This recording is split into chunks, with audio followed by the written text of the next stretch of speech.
The Olympics. It's one of the most anticipated quadrennial sporting events in the world, with over 10,000 athletes representing more than 200 countries. Safe to say, the anticipation is felt by both the athletes and the viewers, as the modern Olympics has always been a show of sporting excellence since its inception in 1896. Today, we're going to do a deep dive into the legacy and brand equity of the Olympics, along with its subsequent criticism in recent years. We will explore how it is perceived, recognized, and trusted worldwide. We took the Acres brand equity model and found that in awareness, the Summer 2024 Games had 84% of global audiences watching. Its logo is one of the most recognized in the world, and the Olympic torch and flame connect the modern Olympics to its ancient Greek heritage. It is associated with sporting excellence, embodying the spirit of unity and sportsmanship.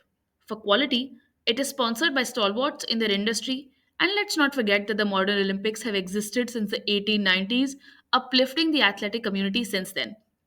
And lastly, what's better proof of loyalty than the Olympics being the third most watched sport in the world?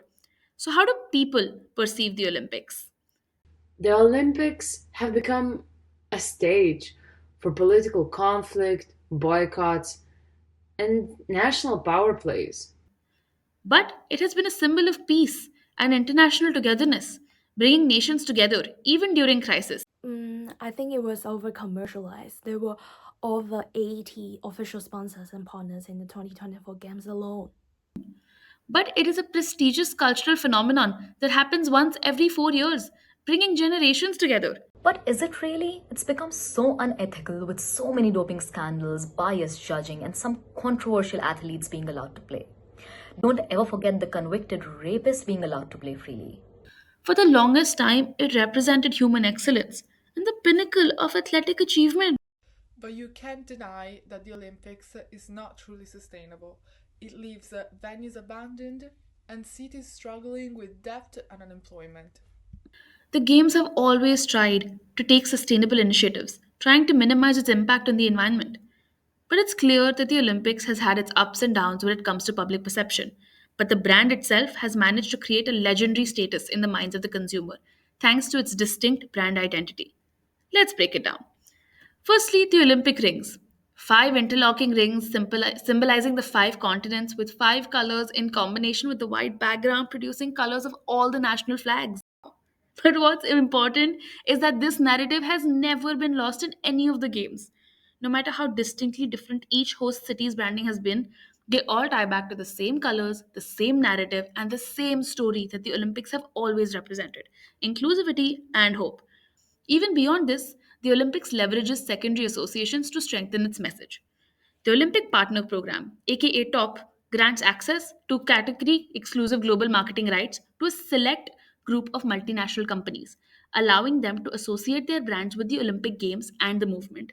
Coca Cola is their longest standing partner, having supported every edition of the Games since 1928. Domestic and local sponsors do not compete with the top sponsors, and they are evaluated carefully prior partnership to ensure that all associated companies reflect Olympic ideals and they work symbiotically. Secondly, the games use the host city to its fullest advantage. The host city gets attention from all over the world, getting to display its varied heritage and attracting huge amount of tourists to visit, boosting their local businesses and GDP. And the games get higher viewership and ticket sales from this. In an effort to measure the brand equity of the Olympics, Brand Finance tracked the brand value over the last four games, and Paris 2024 was valued at 11.4 million USD, marking a 37% increase since Tokyo 2020. But when we evaluated the brand via the BAV tool, we noticed that it has fairly moderate differentiation, relevance, and esteem with a diminishing knowledge.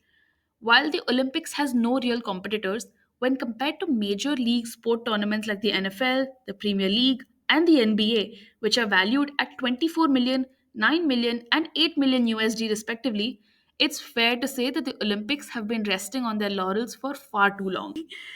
With its increased commercialization and monetizations, cities still fall into crippling debt after the games end, with the L8 1984 Games being one of the only host cities to turn a profit, while the London 2012 only managing to break even. This has led to future hosts being wary of bidding for the next games, since it has the capacity to leave the city worse than when it began. So, how does this impact the management of the Olympics brand? On one hand, having powerhouse brands in the top helps these become associated with Olympic values, while the games themselves benefit from the extensive global marketing and coverage to ensure high visibility and engagement. Moreover, the substantial financial contributions from sponsors ensure the Olympic Games reduce their reliance on public spending. On the other hand, there are kinds of brands being associated with the Olympics that raise some concerns. Coca Cola is not known as a fitness or a sports drink. In fact, it's quite the opposite. Yet, it's the longest standing sponsor of the Olympics, which does not align with their own values. Lastly, is the existence of Rule 40. It safeguards the exclusivity of official Olympic sponsors by restricting non official brands from using Olympic related terms, symbols, or athlete endorsements during a designated blackout period. Athletes and their teams cannot promote personal sponsors, ensuring the focus remains on competition.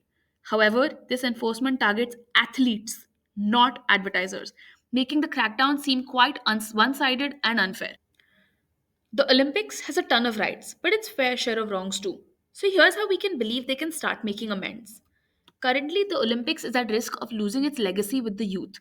It lacks of digital innovation, declining viewership, and controversial moves have left fans wanting a fresher, more real experience. The IOC needs to focus on enhancing its transparency regarding various scandals and ethical dilemmas, taking a clear stance on supporting what is right. Sustainability needs to be practiced, not just preached. Maintaining financially viable and smart sponsorships and not creating white elephant venues for the games, which leave cities in ruin in the aftermath, will strengthen the bond between brand and audience. Additionally, the Olympics can definitely work on improving their digital presence. With over 14 million followers on Instagram alone, their content does not perform at the same caliber. Developing their social media and giving more interactive opportunities for fans to connect with their favorite sport and athletes will help build a loyal audience for the future. Lastly, each of the host cities get to pick a new sport to be added with the IOC's approval. Adding in new age sports with a larger, younger fan base will increase viewership in these age groups. All in all, the Olympics has seen an increase in its brand value, but not without its glaring faults.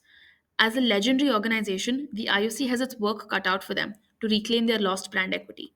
But by taking the right steps, they're sure to hit a home run in 2028.